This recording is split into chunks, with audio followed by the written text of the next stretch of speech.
মাননীয় সদস্য জনাব মোহাম্মদ নাসির শাহরিয়ার জাহেদী, আপনি একটি সম্পূরক প্রশ্ন করুন। মাননীয় স্পিকার, আপনাকে ধন্যবাদ।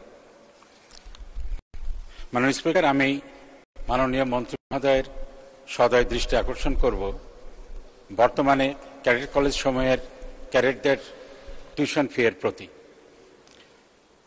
এটা 19টি ধাপ আছে, সর্বনিম্ন থেকে সর্বোচ্চ পর্যন্ত।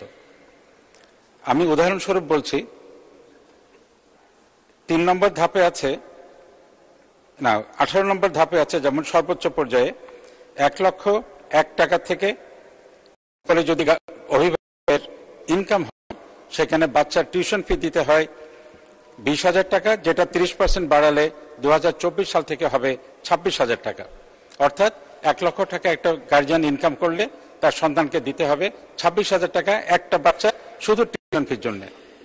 তেমনি মাঝামাঝি পর্যায়ে যদি 40,000 টাকা অভিভাবকের ইনকাম হয়, তখন বাচ্চার জন্য দিতে হবে তাকে 16,250 টাকা, যেটা তার পুরো ইনকামের শতকরা 40%।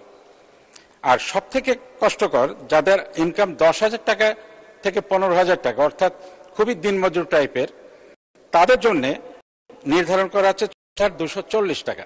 অর্থাৎ তার পুরো আয়ের শতকরা 62% একটি সন্তানের টিউশন ফি বাবদ দিতে হবে। এবং যে সন্তানটা মেধাবী, যে হাজার হাজার কম্পিটিশনের ভিতরে যে ক্যাডেট কলেজে চান্স পেয়েছে, আমার প্রশ্ন মাননীয় মন্ত্রী মহোদয়ের নিকট, এই উচ্চ হারের টিউশন ফি 2016 সালে যেটা নির্ধারিত ছিল সেটাই উচ্চ হার, এটাকে 30%-এ না বাড়িয়ে বরং সেটাকে আরো সহনীয় পর্যায়ে পুনর্নির্ধারণের কোন পরিকল্পনা সদাই জন্য সরকার গ্রহণ করে।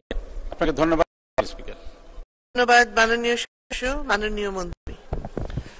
ধন্যবাদ মাননীয় স্পিকার। মাননীয় স্পিকার, প্রথমেই আমি একটা কথা বলতে চাই যে প্রথমে আমি ধন্যবাদ দিব যে মাননীয় সংসদ সদস্যকে, যে উনি এই একটা বাস্তবমুখী প্রস্তাব রেখেছেন প্রশ্নের মাধ্যমে। দ্বিতীয়ত আমি ধন্যবাদ জানাতে চাই মাননীয় প্রধানমন্ত্রী, যিনি মাননীয় প্রতিরক্ষা মন্ত্রীও বটে।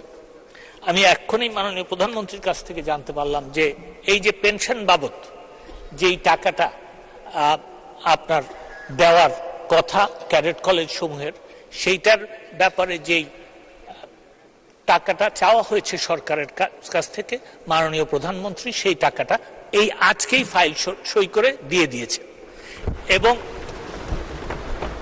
এবং সেই প্রেক্ষিতে আমি বলতে চাই যে মাননীয় সংসদ সদস্য যে প্রশ্নটা করেছেন, সেই প্রশ্নটার সূত্র ধরে যদি কর্তৃপক্ষের কাছে দরখাস্ত করা হয়, আমার মনে হয় যে আজকে যেহেতু তাদের একটা বিরাট দায় মোচন হয়ে গেছে, তারা হয়তো এটার ব্যাপারে কনসিডার করতে পারে। তা আমি মাননীয় সংসদ সদস্যকে, মাননীয় স্পিকার, আপনার মাধ্যমে অনুরোধ করব যে এই যে গার্জিয়ানরা যেন এইটার ভিত্তিতে একটা দরখাস্ত এই পরিষদকে দেয়। ধন্যবাদ মাননীয় স্পিকার।